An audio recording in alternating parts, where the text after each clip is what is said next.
और चलिए बढ़ते हैं अगली खबर की और। आर्थिक राजधानी इंदौर से अगली खबर, जहां भोजशाला मामले में हाईकोर्ट में सुनवाई का ये मामला 6 अप्रैल से नियमित सुनवाई होगी।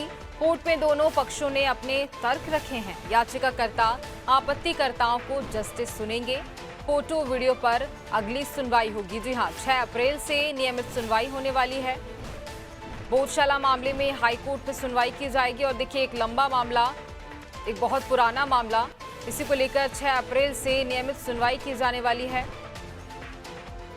और इसी पर हम ज्यादा चर्चा करेंगे। हमारे साथ हमारे सहयोगी पॉलिटिकल एडिटर मनोज वर्मा लगातार फोन लाइन पे बने हुए हैं। मनोज जी, भोजशाला का मामला एक बहुत पुराना मामला और हर बार वसंत पंचमी पर यह मामला उठता है, और इसी मामले पर अब 6 अप्रैल से नियमित सुनवाई होगी।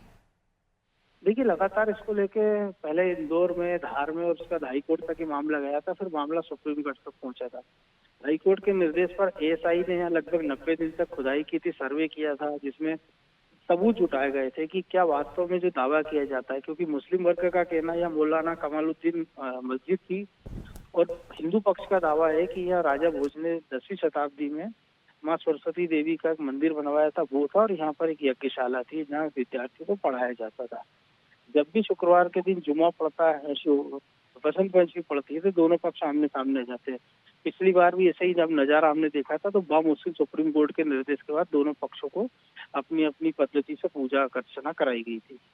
अब ये मामला हाईकोर्ट सुप्रीम कोर्ट तक गया था। सुप्रीम कोर्ट में मुस्लिम पक्ष की दलील थी कि उनको, उनके पक्ष को ठीक से सुना नहीं गया है, और ना ही उन्हें जो वहाँ वीडियोग्राफी की गई है, जो फोटो खींचे एएसआई की टीम ने, वो दिए गए हैं। इसको लेकर हाई कोर्ट वो वापस भेज दिया था सुप्रीम कोर्ट ने कल ही, और कहा था कि हाई कोर्ट कैपेबल है इस मामले की पूरी सुनवाई के लिए। आज फिर से हाई कोर्ट ने इस पर सुनवाई की, दोनों पक्षों को सुना, और हाई कोर्ट के जज ने कहा है कि अब 6 तारीख से, सोमवार से, इस पर नियमित तौर पर सुनवाई की जाएगी। यानी जल्दी इस मामले का निराकरण होने के पूरी संभावना है। और इस सब में जो एएसआई की रिपोर्ट है वो महत्वपूर्ण साबित होने वाली है, क्योंकि जैसा हमने राम मंदिर में भी जैसा देखा था कि आधुनिक तकनीक और खुदाई के माध्यम से वहाँ पुराने मंदिरों के खंबे, मूर्तियां, हिंदू प्रतीक चिन्ह निकले थे। कुछ इसी प्रकार का दावा हिंदू पक्ष की ओर से भोजशाला के मामले में किया जाता रहा है।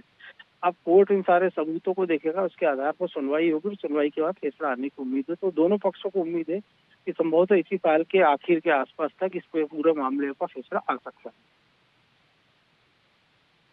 जी, कि ये जो फैसला है वो किसके पक्ष में आ सकता है? देखिए, पूरा सबूतों पर निर्भर करेगा कि कोर्ट के सामने क्या रिपोर्ट पेश की गई है, क्योंकि जो हिंदू पक्ष का तो यही दावा है कि वहाँ पे मंदिर के प्रमाण मिले हैं। एएसआई की जो रिपोर्ट है उसमें भी हिंदू धार्मिक प्रतीक चिन्ह मिले हैं, और ये बताया गया है कि पुराना एक अवशेष था, उसको तोड़, एक ढांचा था, उसको तोड़कर उसी के अवशेष से नया निर्माण किया गया है। कुछ ऐसे ही हमने देखा था कि बाबरी मस्जिद के मामले में था। तो हिंदू पक्ष तो इस बात को लेकर पूरी तरह कॉन्फिडेंट है कि फैसला उन्हीं के पक्ष में आने वाला है। लेकिन मुस्लिम पक्ष का कहना है कि जो सबूत बताए जा रहे हैं वो आधे अधूरे हैं, और जो डीप खुदाई हुई है और बाकी जो सबूत जुटाए गए वो साफ जो बताते हैं कि यहाँ पर कोई हिंदू मंदिर नहीं था, ये मौलाना कमालुद्दीन की दरगाह और मस्जिद ही थी।